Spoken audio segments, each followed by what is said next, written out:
manusia itu ya khisimun apa? Di mental konflik. Dan mental konflik itu tidak dihilangkan Allah sama sekali kecuali nanti setelah di surga. Makanya Allah ngendikan apa? Wa naza'na ma fi sudurihim min ghillin. Jadi sifat dengki, sifat hasud itu dihilangkan nanti setelah di surga. Hanya di dunia itu antar wong soleh ya mesti hasud. Mana ada sing ora soleh, sing soleh wae kudu hasud. Ya senine ngono. Waktu Indonesia ini rebutan dari presiden iku rebutan masjid geger. Bahkan rebutan ngeklaim nak solatnya paling sah, torekoe paling bener itu ya geger. Padahal yang ngerti otoritas itu yang pangeran, tapi manusia tetap menang kalah pokoknya geger. Besu sak PT nak sing dalan ya geger. Kalau sering Pak besu balapan itu kadang nggih sakno sak PT sak PO itu. Karena nanti bayangannya pangeran itu ya mesti terjadi pangeran sing ngendikan kiamat itu tak khuduhum warum ya khisimun. Jadi ben ora men yasinan tok ora paham tak tulung bangunan ora paham bangeten. Wa hum fi ghaflatin minha bitakhosumin wa tabayu'in wa aklin wa syurbin. Mesti manusia itu de mental takhosum saling berebut. Makanya cita-citane Sayyidina Ali dawuh Sayyidina Ali ana awaluman yatsu baina yaday rahmanil khusumah dari Sayyidina Ali. Saya nanti pertama ketemu pangeran itu akan melaporkan musuh-musuh saya. Jadi cita-citane dene aku lah di rencana ngono. Aku lah di ben seru no. Jebule bareng lapor kok ala wah ya nyoror. Sayyidina Ali beda wae anak gue wis lapor jebule. Salah. Karena apa? Ya itu tadi. Manusa itu wis pokoke ngono. Pertama manusia itu Nabi Adam. Iku ya wis geger mek malaikat. Dari pangeran Adamu khalifah, dari malaikat khalifah kok manusia mesti seneng geger. Tapi malaikat protes itu geger dhewe, wong pangeran sing duwe kawula kok ngangkat digegeri. Jadi pangeran ra trimo. Lho aku sing duwe makhluk gawe aturan kok mbok gegeri. Iku pangeran. Jadi manusia pertama itu seribet, pertama ribet mek malaikat.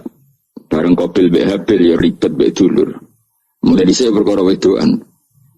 Terus kunane kunong wedok mari ribet. Kalau wedok tambah ribet. Soalnya dunia wis ribet tes dinikmati wae no. Dinikmati. Makanya banyak orang top itu. Kalau punya kenalan banyak orang top. Niku ribet itu di manage. Jadi ada salah satu tokoh Indonesia itu terkenal sekali. Nak pidato ora kontroversi ra iso turu, tapi nak wis pidato wong bingung kabeh iso turu. Niku saya sangat kenal orangnya. Saya supire takoki, "Mau piye?" Tak pidato ini bingung ta. Nah dijawab bingung kecewa deh. Lha jawab bingung sedanten, wah seneng terus iso turu deh. Karena memang konflik itu manusia itu seperti itu. Jadi apa? Kebaikan pun makanya ada guyonan ini betul kisah nyata ini, tapi reputasi bernegaranya ini karena sensitif. Ada negara tertentu yang muadzin itu digaji 30 juta. Jadi orang-orang melarat dengan muadzin itu 30 juta. Naiknya BMW. Imamnya itu digaji 70 juta. Berhitung saja kalau 70 juta satu bulan, satu sholat berapa? 70 dibagi 30. Kira-kira berapa satu hari ini? 2 juta, sekitar 2 juta 200 lah. Enggak kayak Indonesia, imamnya fakir-fakir, terus muadzinnya fakir-fakir. Dikira itu satu prestasi negara itu karena mengapresiasi, menghormati muadzin dan jebule sing kiai Indonesia aja penak. Madekman ke sholat terus. Mesti lah madekman ke sholat terus gak ono gajine. Akhirnya kecewa dong. Semenjak itu ora berani cerita prestasi negara itu pada Indonesia. Ya dia itu bangga negaranya itu menghormati imam sampai digaji muadzin digaji. Terus dikirakan Indonesia dinya. Imam Indonesia kan fakir-fakir, kadang wis padasane elek imami dhewe, komat dhewe. Terus macam-macam lah. Nah. Tapi dekne gak ngerti nek Indonesia ku pinter tukaran, pinter debat. Oh, berarti ke sholat terus itu perkara ono gajine to ngono. Makanya imam di sana sergap-sergap karena kalau nggak ngimami dipotong gaji. Semenjak itu negara itu nggak pernah cerita prestasinya negaranya mengelola imam. Nah itu dunia-dunia kemarin geger. Saya sering debat sama banyak kiai karena itu. Gue setuju di masjid imami digaji sama ndak. Soalnya saya partai ikhlas, setuju ndak biar imam itu ikhlas. Ada yang partai realistis, mereka kan punya keluarga harus dibahaji dong, kalau enggak kasihan. Partai realistis versus partai ikhlas. Menang mana coba? Menurut hukumnya Allah mungkin menang ikhlas, tapi partai realistis, masuk uang kok ngimami tok rantuk gaji. Artinya apa? Dalam kebenaran saja bisa diperdebatkan, apalagi barang benar batil. Karena manusia itu punya mental wahum yakhisimun. Ya sudah seperti itu. Makanya nanti benar-benar gak ada konflik itu di akhirat. Mengenai akhir imam gak bangga. Surga imami maksudnya hebat, boleh mergo digaji. Nanti man ke sholat terus ngomong gaji ini. Artinya sholatnya orang Indonesia itu luar biasa. Imam-imam Indonesia tanpa gaji kok. Ya resikonya kadang mutung, itu kan gak masalah. Tapi ya gak masalah lah, tapi tetap ikhlas dibangun apa? Gaji. Mana kalau nu bingung saya, hafid mulai digaji, ustad digaji, kalau bingung ngerti takoi. Kalau berkali-kali beberapa pemprov kan ingin mengapresiasi hafid dapat insentif terus ustad. Kalau ngerti takoi, jenengan termasuk setuju apa enggak? Muni setuju, kok didik uang ketunyan. Muni ras setuju hafid betul duit kok ora oleh. Aku yang mending ini, wong alim reso mikir dunia, bener-bener itu yang tanya itu kadang gubernurnya tanya saya, bupatinya tanya saya, Gus di daerah mana-mana itu ustadz, guru madrasah itu dapat insentif. Cara jenengan Rembang setuju apa enggak? Aku jawab yo, ngelatih ustadz seneng duit yo rapi. Nentang ustadz untuk rezeki yo rapi. Ustadz fakir yo agak tenang. Nah, gua kan wong keramat, gak mati masalah cara orang untuk gaji. Tapi kan tidak semua orang keramat. Gua kan wong keramat untuk gaji tetap gagal. Tapi rata-rata ustadz kan tidak keramat. Gak keramat, bocahnya cerewet. Cek kumpul mertua. Nggak, kalau sampean misalnya jadi, nggak ini cerita wakisimun. Seman setuju nggak kalau ada hafid itu dapat insentif? Ayo ngaco. Setuju ora? Loh kok setuju hafid? Terus gue senang hafid itu di mental materialistik. Setuju tak? Nggak. Terus dia setuju hafid rada duit. Mungkin ya, jadi ngurusi aku. Jadi memang kebaikan saja bisa diperdebatkan.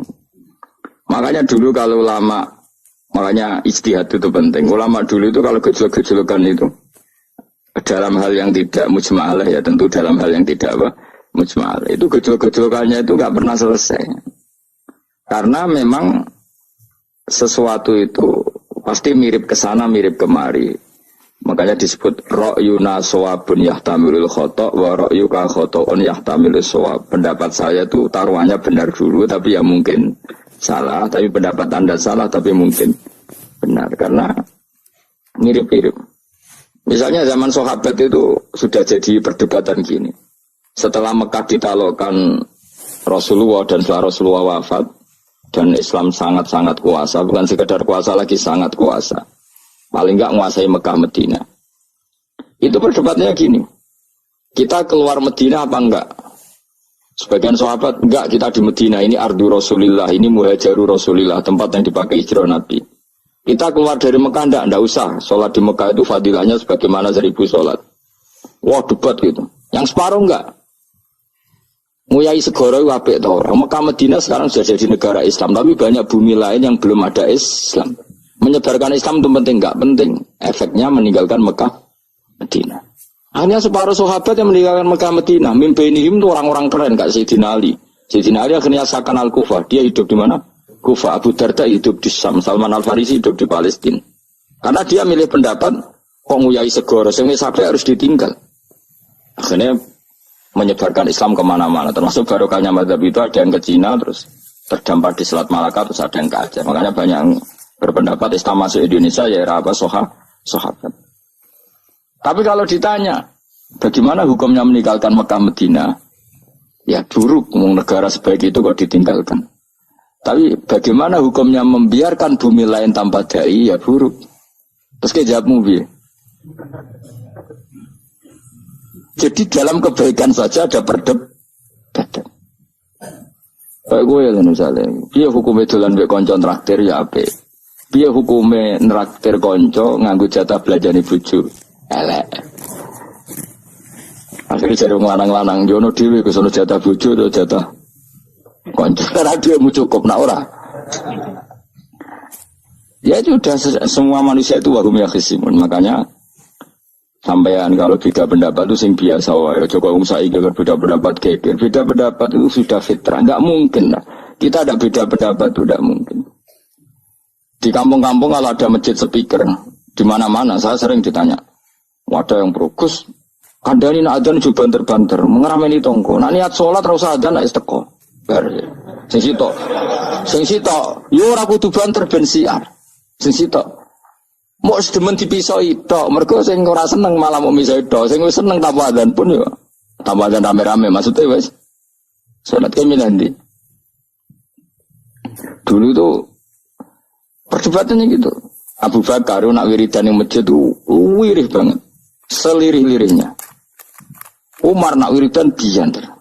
Tapi ranggo sound system zaman itu, tapi banter aja. Tapi sing rameni lah, intinya sing rameni. Ketika Abu Bakar ditanya, Rasulullah ya Abu Bakrin, kenapa kamu melirihkan suara? Jadi saya itu malu sama Allah. Dia itu zat maha mendengar. Jadi saya mengeraskan suara itu malu. Kayak pangeran butuh suara keras saya. Umar ditanya, kenapa kamu terlalu keras?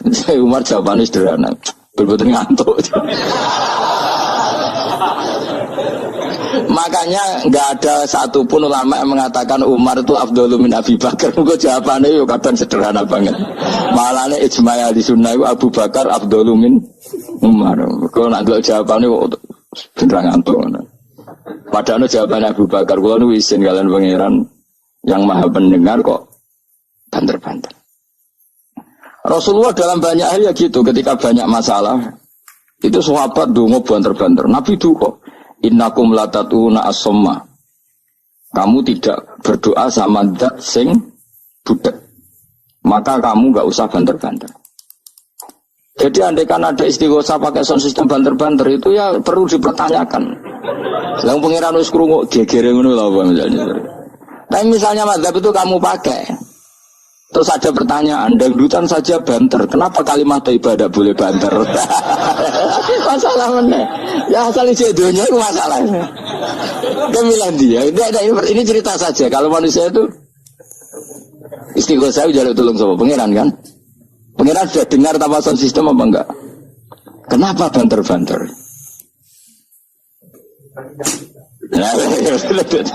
Tapi kalau tadi dibalik, dangdutan saja banter-banter. Kenapa ya? Kalimat thayyibah tidak boleh banter-banter. Jadi manusia itu memang potensinya itu ya khisimun dalam kebaikan saja khisimun. Jibril orang kondangi itu buantai malaikat-malaikat liyane. Masyhur itu. Siapa yang enggak ngerti Nabi Ibrahim? Nabi Ibrahim itu nabi keren. Diobong ning geni ambek Namrud. Jibril datang. Saya utusan Tuhanmu, melihat kamu mau dibakar simpati. Nah, terus piye jare Nabi Ibrahim? Yo, nak gue juk tolong tak tolong ya. Ndak saya tidak minta tolong sama kamu. Mungkin aku bodoh makhluk. Kena wani ngomong dengan Jibril. Nabi Ibrahim santai. Maksudnya gue rambe aku sing nulung. Kue kondo aku tak ada no pangeran. Jadi malaikat Jibril. Jadi Nabi Ibrahim. Lu nak soal pangeran, nak soal kondo gue berso. Artinya ngene lho, podo kekasih pangeran itu bantah-bantahan aja nih. Nah, ngono nang partai politik orang geger. Mana nang partai politik geger biasa, wong Jibril geger ben Nabi sini. Biasa wae. Mana ke sebenarnya takoki mungkar nangkir kutuani ben seru napa? Takoki marbuka kula guru TPQ. Ngenyek wong guru TPQ situ takoki marbuka. Sing mulang niku kula. Sampeyan ora tau mulang malah takok. Jelas. Balik. Ben ngerti. Itu masyhur itu, termasuk keramatnya Imam Malik itu gitu. Dia itu punya teman guru madrasah. Neng akhirat dicetakoki mungkar nakir marbuka. Malaikat Malik matur pengiran Gusti. Malaikat jinan kandhani iki ambek guru tauhid takoki marbuka. Akhirnya pengiran nyalano malaikat yo sing jenis ngono iku coba takoki. Lucu dong guru tauhid takoki. Sesuai kajian Nabi bisa takoki waman Nabi juga. Para perkara. Kanjeng Nabi Muhammad terus takoki Waman. Iya, tapi aku Nabi malah takoki Waman Nabi. Makanya menurut pendapatnya ulama-ulama itu pertanyaan mungkar nakir itu tidak bisa digeneralisir. Tidak semua orang ngalami itu. Saya tidak punya rencana untuk mengalami pertanyaan itu. Karena pasti bila-bila. Nah, angger wong ngono Kanjeng Nabi kena pisan. Terus Kanjeng Nabi apa kena pertanyaan Waman Nabi Uka. Kan ora kebayang. Makanya masyhur itu. Sama lihat di kitab Nurul Dzolam itu karangannya Syekh Nawawi. Syekh Nawawi Al-Bantani itu sarahnya apa itu Aqidatul Awam. Yang Nurul Dzolam yang sarahnya apa? Aqidatul Awam itu. Itu dikarang Syekh Nawawi itu diantara keramatnya siapa itu? Sayyidina Umar. Sayyidina Ali itu pernah minta ya Allah beri saya kasaf mukasafah. Mau kepengen roh mletene Umar zaman ning dunya ngeruang disentai jajal dekne iku hubungane piye mbek mungkar nakir wani gak nyentak mungkar nakir. Mergo pikirane Sayyidina Ali Umar tuh ning dunya kenangane ngeruang tau disentak Umar. Jake wani gak nyentak sinten? Mungkar nakir. Minta sama Allah supaya ngalami kasaf itu ya mukasafah lah, mukasafah tawalam gaib. Itu di dunia wali biasa, nak kira tahu ya bangetan. Di dunia wali itu biasa dan itu pasti mustajab. Mukasafana, saudara Umar mati, kabundut ditunggu nih bedanya minta kasaf kan, tawanan Umar tangi turu, tangi ke kuburan sawante, muka nakir teko dengan wajah yang sangat mengerikan. Mesti dinali ini tidak no wajahnya itu kal kidril kali kaya omreng sing apa nyala, was seru. Wah saya dinali kalah kekiok, masalah kiok. Ternyata apa? Buar muka nakir baca kono Umar ngupatek. Kamu tahu nggak bisa apa kamu itu? Saya ini teman dekatnya kekasihnya Allah. Ada ini nggak ada ala kancane. Kamu tahu saya ini siapa? Ana sohibu habibillah. Saya ini temannya kekasihnya Allah. Bukan nakir mulai mikir, waduh, piye. Orang nyentak wes disentak sih. Ini bisa kamu pakai nanti. Merah aku, aku biasa gue jalanan ngalor itu. Boleh cari muka anak, ayo jajal moto. Ya repot. Siapa ya? Kan gue moto, raton moto. Kan mau gue moto. Akhirnya karena akhirnya nangis nih pengiran. Nangis Gusti, selama ini saya biasa nyentak, kenapa sekarang malah dibentak gitu. Terus kata Allah, ya sing sopan sithik iku semenjak iku mungkar nakir itu punya aturan. Yes ngene aturane, ojo prosedur teman-teman wae nek ketemu kekasihku ojo garang teman-teman. Semenjak iku sudah ndak segarang itu. Sayyidina Ali intine terus oh ternyata konsisten. Maksudnya Umar itu ini akhirat pun masih main sentak. Ya bagus lah konsisten maksudnya apa? Bagus. Karena tadi manusia itu punya mental wahum ya khisimun. Itu enggak bisa enggak. Sudahlah. Di perdebatan kebaikan, makanya rapat keluarga apa? Masih niate silaturahim wis tetep dolan ning dulur niate silaturahim bareng dulure rapati perhatian. Dolan ado-ado rapati tahap gremeng kan padahal niate silatur. Itu ada organisasi perdamaian kira-kira di internalnya banyak konflik tak? Banyak padahal jenis organisasi perdamaian. Coba itu bom-bom dari Amerika atau mana itu kalau ngebom negara tertentu kan karena negara ini apartheid atau apa. Tapi untuk berdamai juga melewati apa? Bom dulu. Untuk memaksa satu negara gak perang dia dipaksa dengan alat perang. Coba Indonesia dijajah Jepang tuh mau pulang karena dipaksa sekutu. Jadi untuk damai saja dipaksa dengan alat perang itu dunia. Betapa ada idealnya dunia untuk damai saja harus perang dulu. Makanya idza aradta sulhan fasta'id dalil harbi. Kalau kamu ingin damai pun harus menyediakan alat perang. Karena kalau nggak punya apa-apa pasti diinjak-injak. Ya sudah seperti itu, ini dunia semuanya nggak pernah sempurna. Tapi damai harus perang, harus paling nggak punya alat perang. Karena mentalnya manusia itu wahum yakhisimun. Sampai pas kiamat ini cek wahum yakhisimun. Makanya ya sudah seperti itu. Tapi nanti insya Allah baru kayak kesolehan itu perdebatannya dalam kesolehan kayak yang dialami malaikat Jibril dan Nabi Sinten Ibrahim. Malaikat Jibril empati ya karena kekasihnya Allah dibakar. Ibrahim merasa dekat sama Allah, gak perlu perantaran malaikat siapa? Jibril. Itu bagus ya perdebatan dua orang soleh. Banyak lah Rasulullah dengan Jibril. Ya sering kadang-kadang debat, tapi perdebatan orang-orang soleh itu memang luar biasa. Coba-coba debat di Indonesia bagi negara sebelah sisi itu. Wah negara kami imam masjid itu digaji gini-gini. Niatnya pokrol coba cari ke Indonesia. Mandek man ke sholat terus lah no gaji ini. Jadi akhirnya kan, ya malu tuh. Ternyata sholatnya terus itu karena apa? Gaji. Orang Indonesia tetap sholat tanpa gaji. Tapi